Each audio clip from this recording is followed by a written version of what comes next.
Let's talk about the shame after a breakup that most people don't like to admit. It's looking back, realizing that all the red flags were there, the same ones that ended up being the reason why you probably broke up, knowing that you might have seen them and knowing that you ignored them, or you didn't want to see them, or you looked the other way.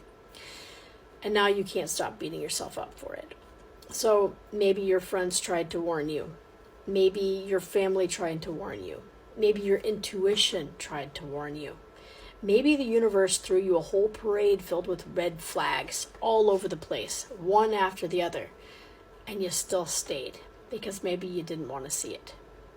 And now that it's over, maybe you've started to identify and remember all of these different times where you could have left, you could have broken it off, you could have spoken up, shoulda, coulda, woulda.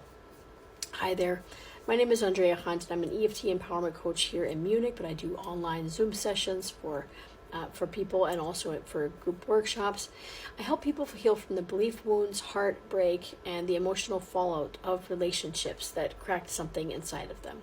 And now they're left picking up the pieces, trying to heal through the process and rebuild themselves and maybe their lives. So let's get something straight. You didn't ignore red flags because, you're stupid.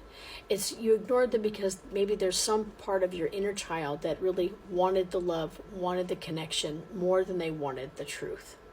And there's nothing to be ashamed of here. This is a mistake that most of us go through at some point in our lives, unless we grew up with some very secure attachment style with, good example of parents and loving relationships. A lot of people can fall into this trap. So please don't beat yourself up about it. Because when you grow up with certain core wounds, like abandonment or, fear of people leaving you, fear of not being accepted, fear of, being chosen, fear of being overlooked or ignored, being too much or not being enough. The love can feel like oxygen, and you'll hold your breath as long as you can keep it. And sometimes it feels too good to be loved. So your intuition just doesn't stand a chance. And your nervous system was wired for, connection, but not always, the correct danger assessment. So beating yourself up right now does not help.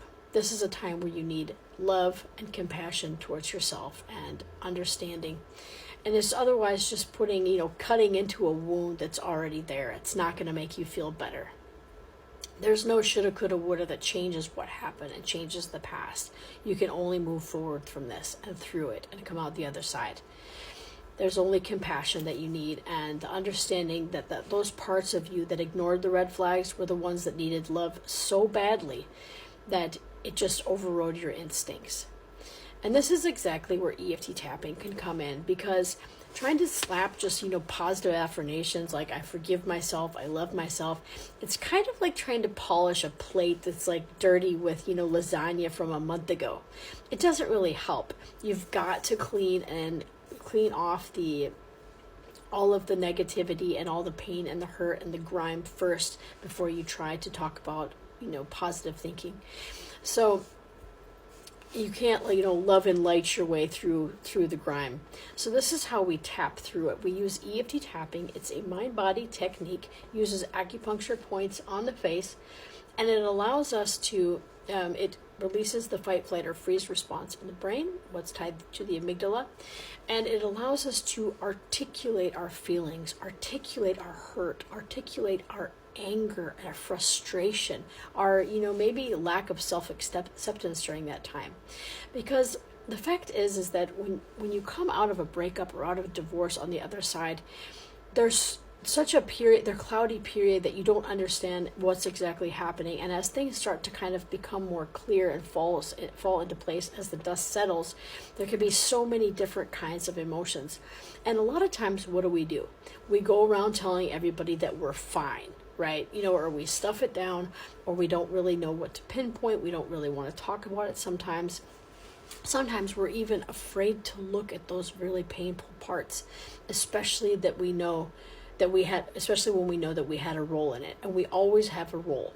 And the only way that we can continue healing through all of this is understanding what our role is and what our role was and how did we get to that point in the first place. So that means tapping through the shame, tapping through the anger, means the embarrassment, maybe the humiliation, maybe feeling stupid, and telling yourself, they were right about him, or her, or why didn't I listen to myself? Why did I believe them, instead of listening to myself? The ranting, the hurt, and the self-blame. But when you do this while tapping, it allows you to articulate these negative feelings and emotions so that you can release them, let them go, because you acknowledge them and you're releasing the pain and hurt this way. And that way, when you are, open to healing and you're saying the positive affirmations and statements, that you're open to moving through it, that you're open to healing, you're open to releasing this pain, it starts to do something in your brain that makes it more believable. So, and that's called cognitive reframing. So the tapping helps you release all of the emotional gunk, that's so that you can actually rebuild your self-trust and also your self-acceptance and self-love, because it might have gotten lost along the way.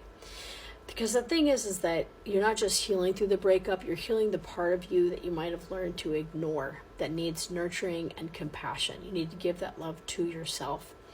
And you deserve better than dragging that shame, into the next year. So if you want support doing this deeper healing work, especially during the holiday season where it's really, really difficult, because there's so many emotions and memories and plans and things that you're supposed to be managing at this time, it can be really hard to know how to deal with a breakup during that time. And maybe this breakup is now, maybe it was 6 months ago, maybe it was last year, and you still haven't been able to help, to really process everything through. So if this sounds like something that you need, go ahead and follow me for more, or go ahead and book a session with me. We can do a strategy session and figure out, where are you now? Are you in the panic phase, after the total depression that comes after a breakup? Are you in the part where you're starting to get better, but you still have a lot of these wounds, the belief wounds that come with, getting your confidence completely knocked off, especially when we look back and we notice that there were signs that can really do a number on our confidence and our self-esteem. If you need help getting that back, or some of the belief wounds that come along with certain situations, things that they said, things that happened, or if you're ready to go to the recreation, the recreate part of your life where it's what now? What am I going to do? How am I going to go forward? How do I need to put myself back together? And what am I going to do to continue on in my life? So that's for, me, and set you up, better for the future. All right, go ahead and book a call below.